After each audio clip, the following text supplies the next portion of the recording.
Regarde très attentivement, car personne ne peut t'expliquer ce qui ne va pas avec cette chronologie. Si tu vas sur Google et que tu recherches la date de naissance de Jésus-Christ, tu verras le 25 décembre.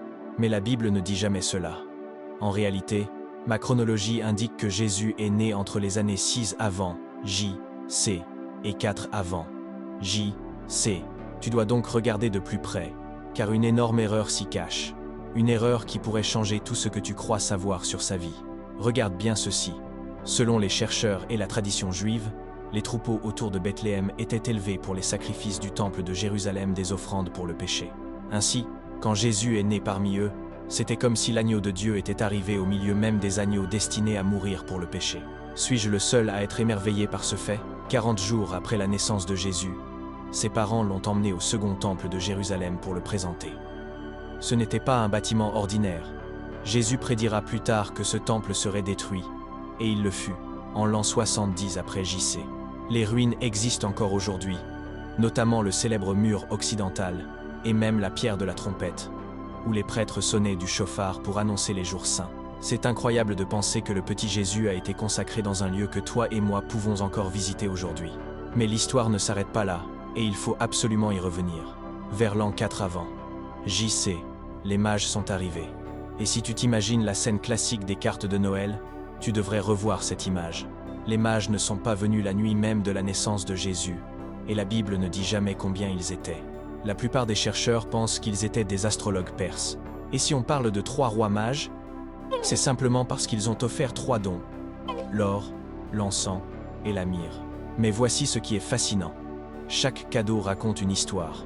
L'or symbolise la royauté de Jésus. L'encens représente sa divinité et l'adoration. Et la myrrhe, elle annonce quelque chose de plus profond, sa mort future. Alors, si je te demandais, pourquoi es-tu né? Certains diraient, je suis né pour chanter. D'autres, je suis né pour écrire. Ou, je suis né pour jouer au football. Mais Jésus-Christ, lui, est né pour mourir. Les amis, nous sommes toujours en l'an 4 avant J.C., et c'est ici qu'a eu lieu ce que l'on appelle la fuite de Jésus en Égypte. Juste après la visite des mages, les émotions se sont enflammées lorsque Joseph a été averti en songe qu'il devait fuir avec sa famille pour échapper au décret maléfique d'Hérode, qui visait leur fils Jésus, celui qu'Hérode craignait comme étant celui qui prendrait sa couronne. Alors, Joseph n'a pas perdu de temps. Il a immédiatement emmené sa famille en Égypte, accomplissant ainsi une ancienne prophétie d'Osée 11 contre 1.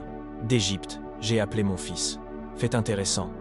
La Bible ne nous dit pas combien de temps ils sont restés en Égypte, ni ce que Jésus a pu y apprendre. Mais je parierais volontiers que Jésus savait exactement qui avait construit les pyramides. Un sujet que, vous le savez, j'ai déjà traité plusieurs fois sur cette chaîne. Passons maintenant à l'an 3 avant J.C.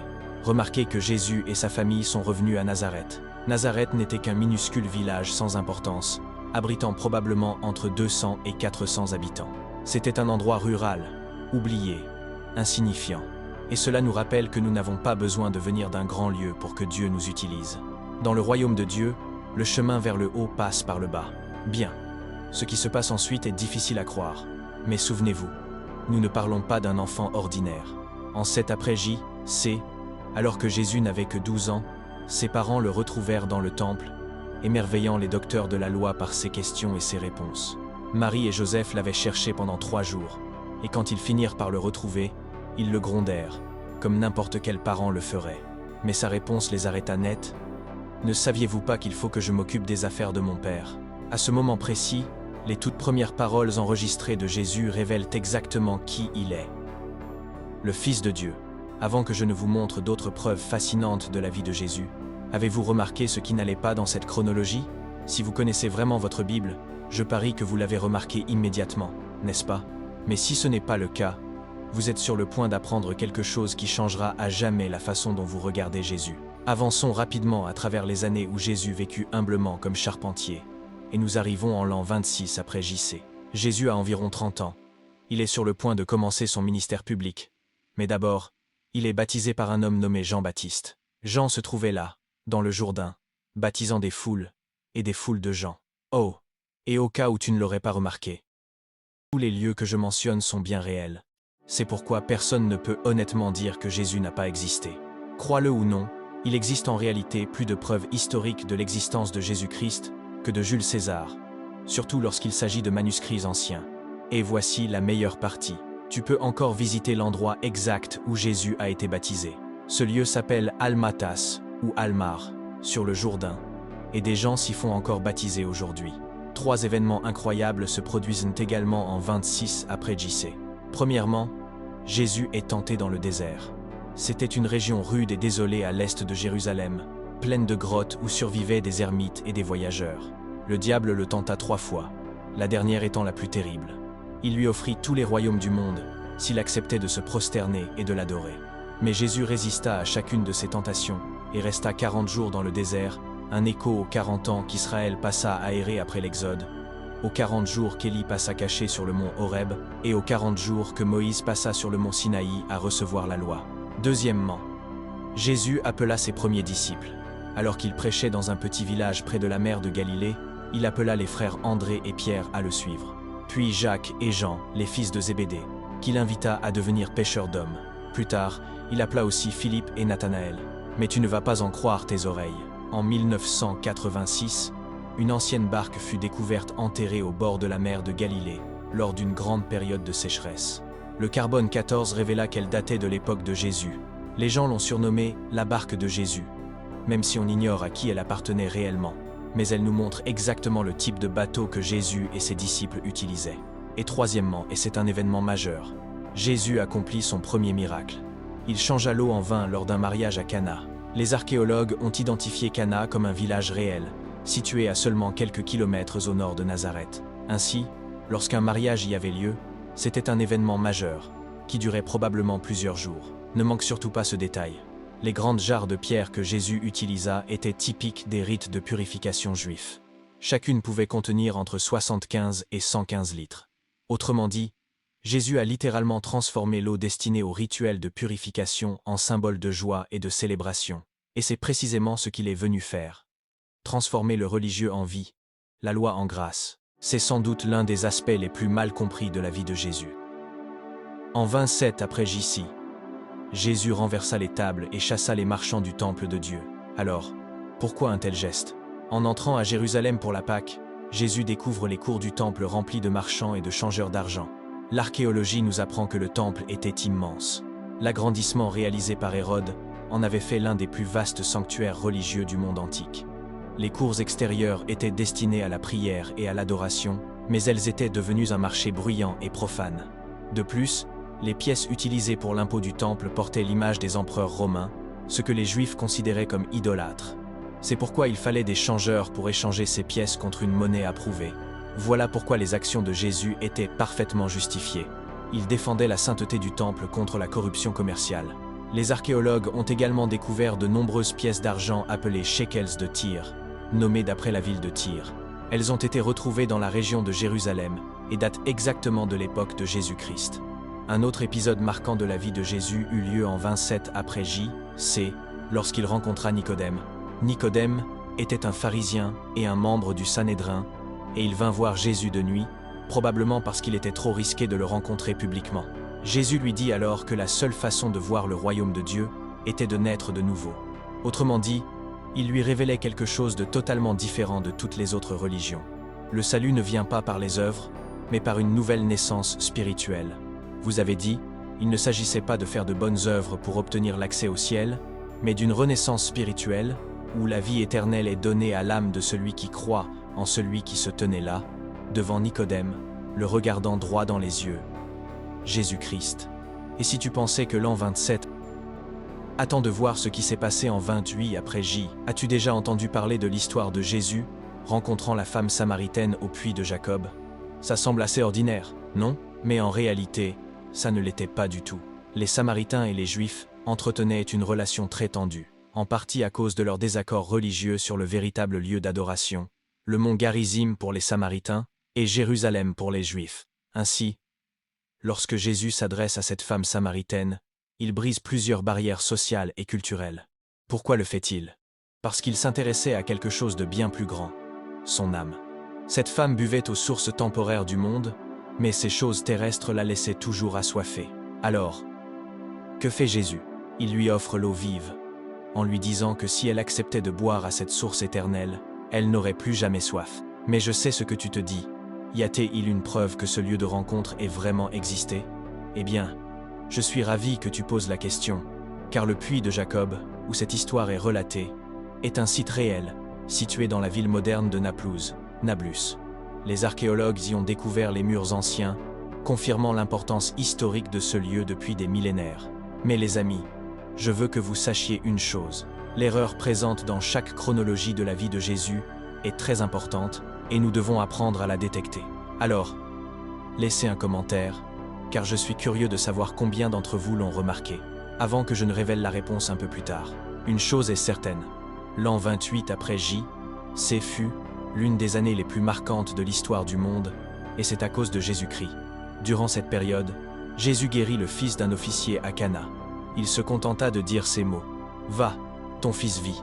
Et le garçon fut guéri, montrant la puissance des paroles de Jésus à elle seule. Puis, après que Jean-Baptiste fut arrêté par Hérode Antipas, Jésus quitta Nazareth, sa paisible ville natale perchée dans les collines, et fit de Capharnaüm sa nouvelle base. Et devine quoi? Les historiens ont retrouvé les ruines de cette ville. Tu peux encore te tenir sur les fondations en basalte de la synagogue du 1er siècle, où Jésus enseignait. À moins de 100 mètres, on peut voir les vestiges d'une maison que l'on croit avoir été celle de Pierre. Plus tard, cette maison fut transformée en une église utilisée par les premiers croyants. On y trouve même d'anciens graffitis gravés dans les murs, portant des inscriptions telles que « Seigneur Jésus-Christ, aide-moi ». Après avoir quitté cette maison, Jésus appelle d'autres disciples, dont Matthieu, le collecteur d'impôts. Des registres de taxes datant de cette époque ont été retrouvés le long des routes commerciales de Galilée. Ces postes de perception servaient de péage pour les routes et les ports romains. Matthieu était probablement méprisé pour avoir collaboré avec Rome. Ainsi, son appel montre encore une fois que Jésus voit au-delà des étiquettes que les hommes donnent. Nous sommes toujours en l'an 28 après J, lorsque Jésus enseigne avec autorité dans la synagogue de Capharnaüm et qu'il vient de chasser un démon d'un simple mot, stupéfiant tout le monde par son pouvoir sur le mal. Il guérit ensuite miraculeusement la belle-mère de Pierre, et ce même soir, après la fin du sabbat, des foules se rassemblent, apportant de nombreux malades et des personnes possédées. Gardez tout cela en tête, et corrigez-moi si je me trompe. Un jour, un homme atteint de lèpre s'agenouille devant Jésus et le supplie de le rendre pur. Voici les faits. Mes amis, les manuscrits de la mer morte montrent à quel point les lépreux étaient strictement isolés, vivant à l'extérieur des villes, dans des zones rocheuses. De nombreuses grottes autour de la Galilée correspondent à cette description. Mais Jésus ne se contente pas de guérir cet homme. Il le touche, restaurant ainsi sa dignité. Et je crois qu'il y a quelqu'un ici aujourd'hui qui a besoin d'entendre cela. Peu importe combien les gens te méprisent, peu importe combien ils jugent ton passé ou tes circonstances, Jésus-Christ peut restaurer ta dignité aujourd'hui. Qu'est-ce qui te vient à l'esprit lorsque tu entends cela? Parce que Jésus n'avait pas fini de guérir les gens. Bien au contraire. À Capharnaüm, il enseigne dans une maison bondée, probablement une maison à cour intérieure avec un toit plat en argile. Les amis d'un homme paralysé ne pouvant entrer à cause de la foule, ils creusent un trou dans le toit. Les toits galiléens du 1er siècle étaient faits de poutres, de branches, d'argile et de paille faciles à réparer, mais salissants lorsqu'on les perçait. Plus tard, toujours en l'an 28 après J.C., Jésus se rend à Jérusalem pour une fête et visite la piscine de Bethesda. C'est tout près de la porte des brebis.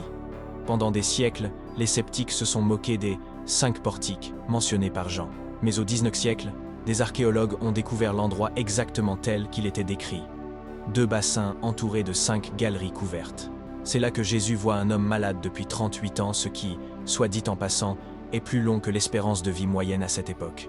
Jésus perçoit le désespoir de cet homme et lui demande « Veux-tu être guéri ?» nous rappelant que parfois, nous nous habituons à notre souffrance, au point d'arrêter d'espérer.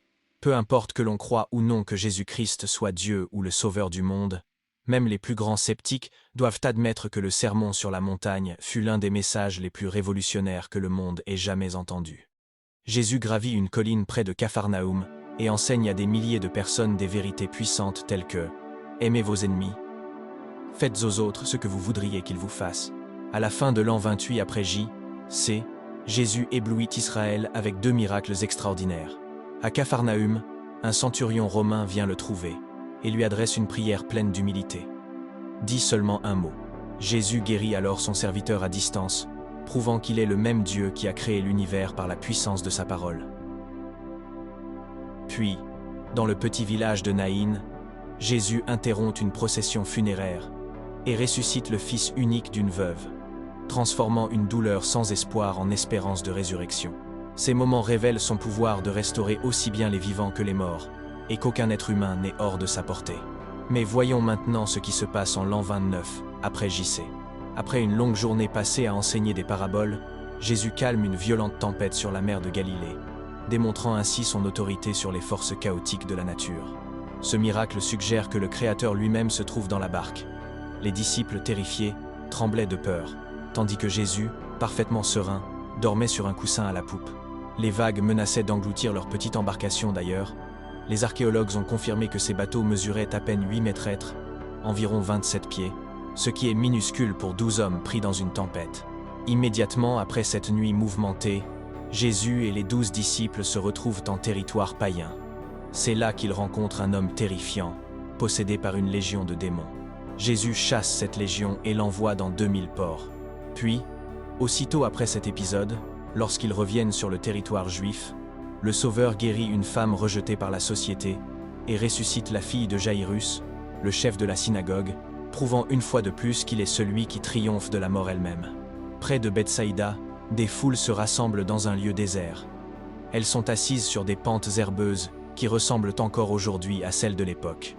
C'est là qu'elles voient Jésus-Christ nourrir 5000 hommes, sans compter les femmes et les enfants, avec seulement 5 pains et 2 poissons salés. Il est intéressant de noter que les ruines de Bethsaïda montrent encore des maisons d'anciens pêcheurs près de la porte de la ville.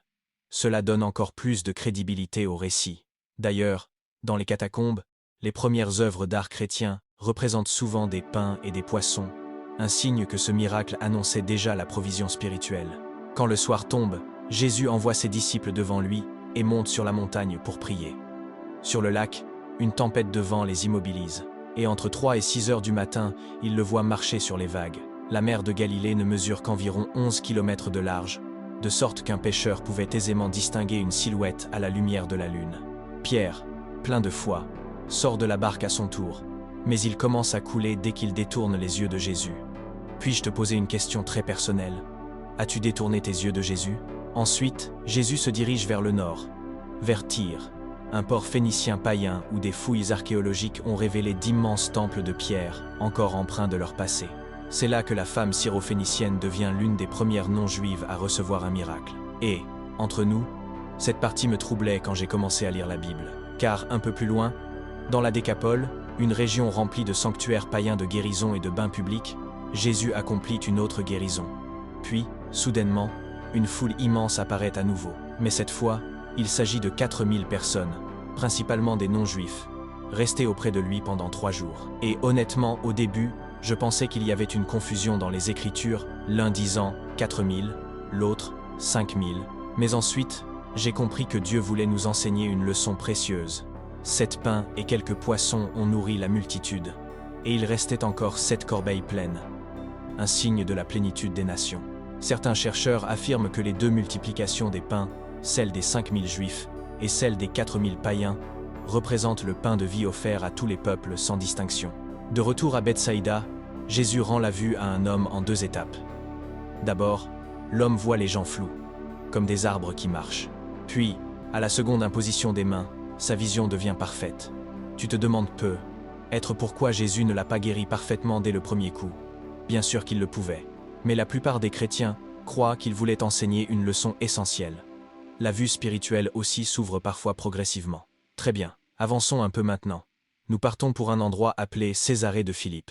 Là-bas se trouvait une forteresse païenne remplie de sanctuaires dédiés au dieu Pan, ainsi qu'une grotte surnommée les portes du séjour des morts. Et tu sais quoi? Ces lieux sont encore visibles aujourd'hui. C'est là que Jésus pose une question capitale. Et vous, qui dites-vous que je suis? Pierre s'écrie aussitôt. Tu es le Christ, le Fils du Dieu vivant.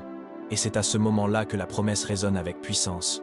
Les portes du séjour des morts ne prévaudront pas contre mon Église. 6 jours plus tard et de façon curieuse, nous sommes maintenant en l'an 30 après JC, un événement céleste se produit. Jésus emmène Pierre, Jacques et Jean sur une haute montagne. Beaucoup pensent qu'il s'agissait du mont Tabor ou du mont Hermon. Et là, quelque chose d'extraordinaire se passe. Moïse, représentant la loi, et Élie, représentant les prophètes, apparaissent soudainement. Ils étaient morts depuis des siècles, et pourtant les voilà, debout, vivants, les deux figures les plus marquantes de l'histoire spirituelle d'Israël. Une voix retentit des nuages. « Celui-ci est mon fils bien-aimé. Écoutez-le. Mon ami, peux-tu l'entendre? Peux-tu entendre la voix du Seigneur Jésus-Christ résonner dans ton cœur? Redescendant de la montagne de gloire, Jésus retrouve aussitôt le tumulte du monde. Les disciples sont désemparés, incapables de chasser un démon. Alors Jésus leur montre comment faire, et il leur dit cette phrase puissante. Ce genre d'esprit ne sort que par la prière. Par ces mots, Jésus nous enseigne une vérité essentielle. La véritable autorité spirituelle ne réside pas dans la magie, mais dans une profonde dépendance envers Dieu le Père. Et il y a une chose que personne ne peut faire: tromper Dieu sur la terre. À Capernaüm, des collecteurs d'impôts demandent à Pierre si Jésus paie la taxe du temple, environ 2 drachmes. Jésus lui dit alors d'aller pêcher un poisson. Vous avez dit, dans la bouche du poisson se trouve une pièce d'argent équivalente exactement à la taxe pour 2 hommes. C'est vraiment profond lorsque l'on se rappelle que Jésus se référera plus tard à lui-même, comme le véritable temple de Dieu. En d'autres termes, il montre que le vrai temple paie la taxe qu'il ne doit pas, démontrant son humilité tout en révélant sa royauté au peuple. J'ai sérieusement sous-estimé la quantité de détails nécessaires pour écrire ce script pour cette vidéo. Et pourtant, malgré tout cela, il y a toujours quelque chose de problématique dans cette chronologie. Cependant, si vous avez remarqué tout l'effort que nous avons mis pour honorer Jésus et améliorer votre expérience de visionnage, notre histoire continue alors que Jésus se dirige vers Jérusalem. Il décide de nommer 72 disciples. Certains manuscrits mentionnent 70, rappelant les 70 nations de la Genèse 10, ce qui symboliserait un message destiné à toute la planète. Il envoie donc ses 70 ou 72 disciples par 2 dans les villes avant lui, y compris dans des villes païennes, indiquant que son message franchira toutes les barrières. Il est absolument crucial de comprendre que Jésus était pleinement homme et pleinement Dieu. Et ici, nous voyons les 2 natures se manifester en une seule personne. Le proche ami de Jésus, Lazare, meurt à Béthanie, près de Jérusalem. Lorsqu'il est submergé par la tristesse de perdre son ami, le verset le plus court de la Bible dit simplement « Jésus pleura ». Et pourtant, ce que Jésus s'apprêtait à accomplir allait stupéfier tout le monde.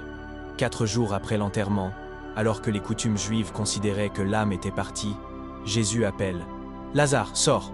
Et il sort. Jésus-Christ avait littéralement ressuscité un mort. Si vous visitez Israël, vous pouvez également voir le supposé tombeau de Lazare à Béthanie aujourd'hui. De nombreuses autres tombes de cette époque ont aussi été découvertes. Ce miracle était si public qu'il a provoqué beaucoup d'agitation parmi les autorités. Dès ce jour, Jésus avait une cible invisible sur le dos. Cependant, cette tension ne l'a pas détourné de sa mission. À la frontière de la Samarie et de la Galilée, Jésus rencontre 10 lépreux et les guérit, restaurant à la fois leur corps et leur place dans la société. Mais un seul, un Samaritain, revient pour le remercier. Une fois encore, l'étranger est l'exemple de foi, un magnifique témoignage du cœur de Dieu parmi les hommes. Les parents apportent de petits enfants pour que Jésus les bénisse. C'était une pratique normale chez les rabbins. Mais les disciples essaient d'interrompre Jésus. Mais Jésus les met au défi en disant « Laissez venir à moi les petits enfants, et ne les empêchez pas, car le royaume des cieux est pour ceux qui leur ressemblent. » Jésus ne montrait pas seulement que chaque enfant compte profondément, mais il montrait aussi que parfois, le scepticisme excessif peut être ce qui nous empêche d'entrer dans le ciel. En réalité, nous avons tous besoin d'une foi d'enfant en Dieu. Écoutez-moi bien, ce n'est pas la seule chose qui peut nous empêcher d'entrer au paradis. Prenons l'exemple de ce jeune homme riche, qui demande comment il peut obtenir la vie éternelle. Jésus lui répond « Observe les commandements ». Puis il ajoute « Vends tout ce que tu possèdes, donne-le aux pauvres, et suis-moi ». Cet homme s'éloigne triste, car il ne peut se détacher de sa richesse. Cet argent était son Dieu, là où il plaçait sa véritable foi, et non en Dieu du ciel. Examinons maintenant les derniers moments du ministère de Jésus avant que l'inimaginable ne se produise. Jésus traverse Jéricho lorsqu'il aperçoit Zaché, un chef des collecteurs d'impôts détesté pour avoir trompé les gens. Zaché grimpe sur un sycomore, un arbre qui pousse encore à Jéricho aujourd'hui. Jésus l'invite alors à descendre et à venir chez lui. Cela choque tout le monde. Mais Zaché promet de rembourser chacun de ceux qu'il a lésés. 4 fois plus. Son cœur avide est transformé par la grâce. Après cela, Jésus se retrouve près de Jéricho, où il entend les cris perçants d'un homme nommé Bartimée. Malgré les gens qui lui disent de se taire, le désespoir de cet homme crie encore plus fort. « Fils de David, aie pitié de moi !» Cet homme appelle Jésus le Messie et demande à voir. Jésus lui ouvre les yeux, donnant une preuve supplémentaire que le vrai roi restaure ce que le monde ne peut pas voir. Quelques jours avant la Pâque, Jésus est de retour à Béthanie, dînant avec ses amis. Marie de Béthanie, sœur de Lazare, s'agenouille et verse un flacon de parfum précieux sur les pieds de Jésus, qu'elle essuie avec ses cheveux. Le parfum emplit toute la maison. Mais Judas, qui fera plus tard quelque chose de très mauvais, s'oppose à ce geste d'amour parce que le parfum était trop coûteux. Jésus défend la décision de Marie. Ce parfum, du nard pur venu de l'Himalaya, était extrêmement rare et coûtait l'équivalent d'un salaire annuel. Mais Jésus laisse la femme agir, car il savait combien son amour pour lui était précieux. J'ai été profondément touché la première fois que j'ai vu cela. Mais ici, nous avons le roi des rois et le seigneur des seigneurs. Et au lieu de choisir un superbe étalon ou un magnifique carrosse pour faire son entrée triomphale, Jésus entre à Jérusalem sur un âne. Cela accomplit en réalité une prophétie vieille de 500 ans. Votre roi vient à vous humble, montant sur un âne. Et pourtant, Jésus allait leur offrir quelque chose de bien meilleur. Je dois dire ceci, le chemin vers le mont des Oliviers est encore parcouru aujourd'hui chaque dimanche des Rameaux. Et encore plus fascinant, dans certains musées, nous possédons des pièces anciennes datant d'une révolte de cette époque, qui montrent également des branches de palmiers, ce qui confirme encore davantage le récit de l'Évangile. Vous vous souvenez des immenses cours du Temple? Eh bien, Jésus y est de retour, et incroyablement, quelqu'un d'autre aussi. Les changeurs d'argent sont revenus. Jésus les chasse donc pour la deuxième fois, puis commence à enseigner dans le Temple. Pendant toute la semaine, Jésus enseigne ouvertement, raconte des paraboles, réprimande les dirigeants corrompus, et pleure même sur Jérusalem. Regardez aussi ceci. Les restes royaux d'un portique couvert correspondent précisément aux descriptions de Joseph, où les enseignements avaient souvent lieu. Jésus quitte maintenant le temple et s'assoit sur le mont des Oliviers. Comme je l'ai mentionné plus tôt, Jésus prédit la destruction de Jérusalem et du second temple, qui se produira en 70 après G.C., exactement comme il l'avait annoncé. Le premier temple fut construit par Salomon et détruit par les Babyloniens en 586 av. J.C. Le second temple fut construit après l'exil babylonien en 516 av. J.C. Et, comme Jésus l'avait prédit, il fut également détruit en 70 après J.C. De manière surprenante, on peut encore voir les immenses pierres du mur occidental renversées lors de la destruction par les béliers romains. Puis le Christ, Dieu sur terre, commence à avertir sur la fin des temps avec des détails précis, des choses qui ne nous sont même pas encore arrivées. Il donne des signes de la fin, des signes dans le ciel, des signes parmi les hommes, et même l'apparition de faux messies prétendant avoir la solution pour la paix mondiale. Il nous avertit aussi de rester prêts, car personne ne connaît l'heure du retour du Fils de l'homme. Alors que la Pâque commence, Jésus rassemble ses disciples dans une chambre haute à Jérusalem. Là, il partage le pain et le vin, les liant à son propre corps et sang. C'est un moment puissant qui institue la scène du Seigneur pour les croyants. Et 2000 ans plus tard, les chrétiens se souviennent encore de Jésus de cette manière. Après le repas, Jésus traverse la vallée du Cédron pour se rendre dans un oliveraie appelé Gethsémani, qui signifie littéralement pressoir à huile. Le jardin se trouve au pied du mont des Oliviers, un lieu de repos familier pour les pèlerins lors des fêtes. C'est incroyable, car une étude récente a montré que les oliviers qui y poussent aujourd'hui ont plus de 900 ans. Pas les arbres originaux, mais probablement issus des racines anciennes. Et je trouve cela assez émouvant que, à part le Père, ce soit ces arbres qui aient entendu les prières désespérées de Jésus-Christ, alors qu'il suppliait son Père que cette coupe s'éloigne de lui. Mais connaissant sa mission, il dit courageusement, « Non pas ma volonté, mais la tienne soit faite. » Peu de temps après cette prière angoissante dans l'obscurité de la nuit, Judas arrive avec une foule armée. Pas encore des soldats romains, mais des gardes du temple, probablement des Lévites sous l'autorité du Sanhédrin. À ce moment, beaucoup de ses disciples, ses plus proches amis, se dispersent.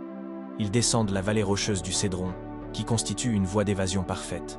Mais Pierre attaque un homme nommé Malchus pour défendre son maître. Jésus l'arrête et se rend volontairement, sachant ce qui doit arriver. Jésus est alors conduit d'une autorité à l'autre et endure une série de faux procès. D'abord, il se tient devant le grand prêtre Caïphe. Ensuite, il est envoyé à Hérode Antipas, gouverneur de Galilée, probablement dans un lieu sur la colline ouest de Jérusalem. Enfin, il est conduit devant Ponce Pilate, au prétorium romain. La plupart des chercheurs pensent que c'était le palais d'Hérode près de la porte de Jaffa, où des fouilles ont mis au jour une cour et un siège de jugement datant de l'époque romaine. La tradition situe également un pavement de pierre sous le couvent des Sœurs de Sion à Gabata, bien qu'il soit peu, être légèrement postérieur. À travers tout cela, Jésus est faussement accusé, et pourtant il reste silencieux, accomplissant ainsi une prophétie vieille de 700 ans d'Isaïe. Comme une brebis muette devant ses tondeurs, il n'ouvre pas la bouche. Je peux vous promettre une chose, les 3 jours suivants ne sont pas seulement les plus importants de l'an 30 après J.C., mais de toute l'histoire du monde. Jésus est battu et moqué par les soldats romains, puis conduit à l'extérieur, vers la ville de Golgotha, le lieu du crâne. Il est cloué sur une croix entre 2 criminels, et alors qu'il y reste suspendu, les ténèbres s'abattent sur la terre. Au moment de sa mort, le voile du temple se déchire en 2, un signe puissant que l'accès à Dieu est désormais ouvert à tous ceux qui croient. Je me demande si certains se disent « Mais Joe, pour être honnête, je ne comprends toujours pas tout ce tumulte. » Eh bien, laissez-moi répondre avec un verset biblique. 1 Pierre 2,24 dit « Lui-même a porté nos péchés dans son corps sur le bois, afin que nous, morts au péché, vivions pour la justice. Et c'est par ces blessures que vous avez été guéris. » Avez-vous saisi? Sur la croix, vos péchés, toutes les mauvaises actions que vous avez commises, ont été portées par Christ dans son corps, pendant qu'il était cloué à cette croix. Et Dieu a puni Jésus à votre place, afin que vous ayez désormais l'option d'être pardonné et déclaré parfaitement juste aux yeux de Dieu, si vous demandez à Dieu d'effacer vos péchés par le sang du Seigneur Jésus-Christ, par ce sang versé à Calvaire, et si vous invitez Christ à être votre Seigneur et Sauveur. Autre fait intrigant, les archéologues chrétiens débattent depuis des années pour savoir quel est le vrai Golgotha. Est-ce l'endroit où se trouve aujourd'hui l'église du Saint-Sépulcre, ou est-ce une colline rocheuse voisine appelée Skull Hill, qui, comme son nom l'indique, ressemble frappant à un crâne? Peut-être. Chercherons-nous la vraie localisation dans une future vidéo? Dites-moi si cela vous intéresserait. Après sa mort, Joseph d'Arimathie, un membre riche du conseil, prend le corps de Jésus et le dépose dans son propre tombeau, taillé dans la pierre solide et scellé par une pierre roulante.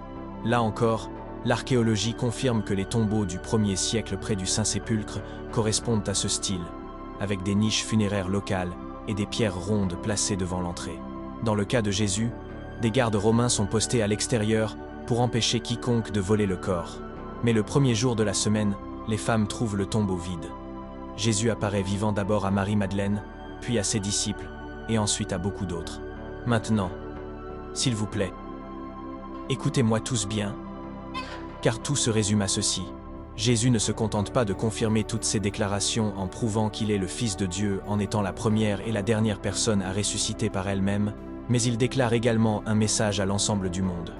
Il peut vaincre la tombe de chacun et offrir la vie éternelle à tous ceux qui croient et mettent leur confiance uniquement en son nom pour le salut. Et mon cher ami, cela signifie vous aussi. Mais la seule question est, le ferez-vous? Allez-vous arrêter de compter sur vos bonnes actions pour vous sauver, sur votre fréquentation religieuse, ou même sur votre éducation, car seul Jésus peut vous sauver. Et je vous demande de placer votre foi uniquement en lui dès aujourd'hui. D'accord. Certains d'entre vous savent que les gens visitent également le jardin du tombeau aujourd'hui comme site alternatif, mais son style remonterait probablement au XIe siècle, selon certains archéologues. Ainsi, ils affirment que le Saint-Sépulcre demeure toujours le candidat historique le plus solide. Mais dites-moi si vous pensez autrement. J'aimerais beaucoup avoir votre avis dans les commentaires. Et pour ceux d'entre vous qui demandent une preuve de la résurrection, il y en a beaucoup. Mais je vais vous donner une seule preuve à méditer aujourd'hui. Les écrits chrétiens des 1er et 2e siècles insistent sur le tombeau vide du Christ. C'est une affirmation beaucoup trop publique pour être fausse si le corps avait été retrouvé là ou s'il s'y trouvait encore aujourd'hui.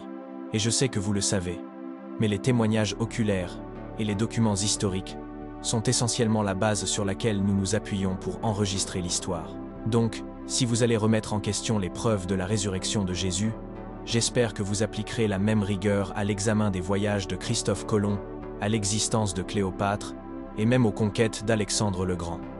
Ainsi, juste après la résurrection, vers l'an 30, Jésus apparaît d'abord à Marie-Madeleine, une femme qui avait précédemment vécu dans le péché. Et j'avais oublié de mentionner plus tôt dans notre chronologie, vers 28 ou 29 après J.C., Jésus a trouvé cette femme dans un état brisé, a chassé 7 démons et lui a donné un nouveau départ. Il est vrai que ceux qui ont été beaucoup pardonnés aiment beaucoup. Et c'est pourquoi Marie, dès le moment où elle a rencontré le Seigneur Jésus-Christ, l'a suivi partout où il allait, sur de très nombreux kilomètres. Elle était là au pied de la croix, et ici, elle fut la première au tombeau, la première à voir le Seigneur ressuscité. Elle ne le reconnut pas immédiatement, le prenant pour un jardinier, et cela en soi est un symbole fort. Vous vous souvenez peu. Être que le premier Adam a permis au péché d'entrer dans le monde à travers un jardin. Et ici, nous avons le dernier Adam. Il n'y en aura pas d'autre. Et il se tient dans un jardin. Mais cette fois, il est là pour tout restaurer, pour tous ceux qui croient en lui. Peu après, Jésus apparaît à un groupe de femmes disciples, leur donnant pour instruction de dire aux disciples ce qu'elles avaient vu.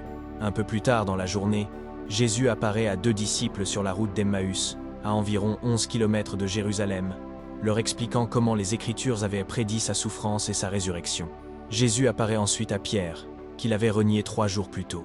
Mais Jésus le restaure à son ministère, car lui, le Dieu qui connaît toutes choses, savait que Pierre aimait profondément Jésus, même si quelques jours plus tôt, il avait fait semblant de ne pas le connaître. Ce soir-là, Jésus apparaît à 10 disciples qui se cachaient, Thomas étant absent. Il leur montre ses plaies aux mains, comme preuve de sa résurrection. Une semaine plus tard, Jésus apparaît de nouveau, cette fois avec Thomas présent, qui doutait jusqu'à ce qu'il voie et touche personnellement les blessures du Seigneur Jésus-Christ. N'est-ce pas incroyable la patience de Jésus envers le Thomas qui doutait? Et pourtant, il sera patient avec vous aussi si vous venez à lui avec toutes vos questions et vos doutes.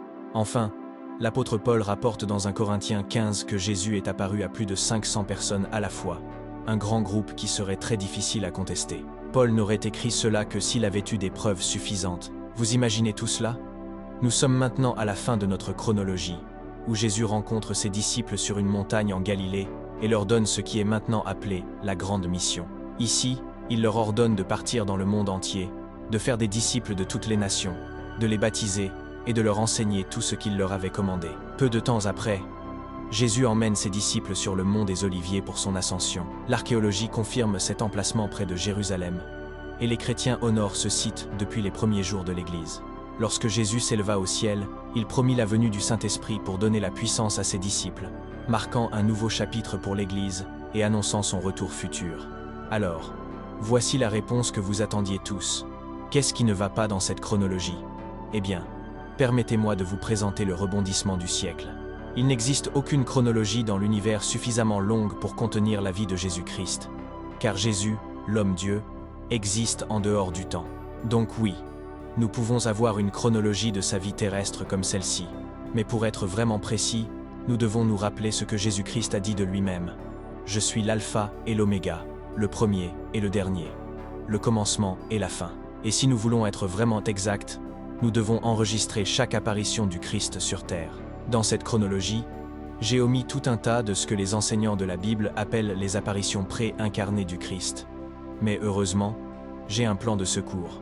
Donc, si vous voulez voir tous les moments où Jésus-Christ est apparu sur terre, avant de naître en tant que petit bébé dans une crèche, vous devez absolument regarder cette chronologie, car elle est un peu différente de ce à quoi vous vous attendiez.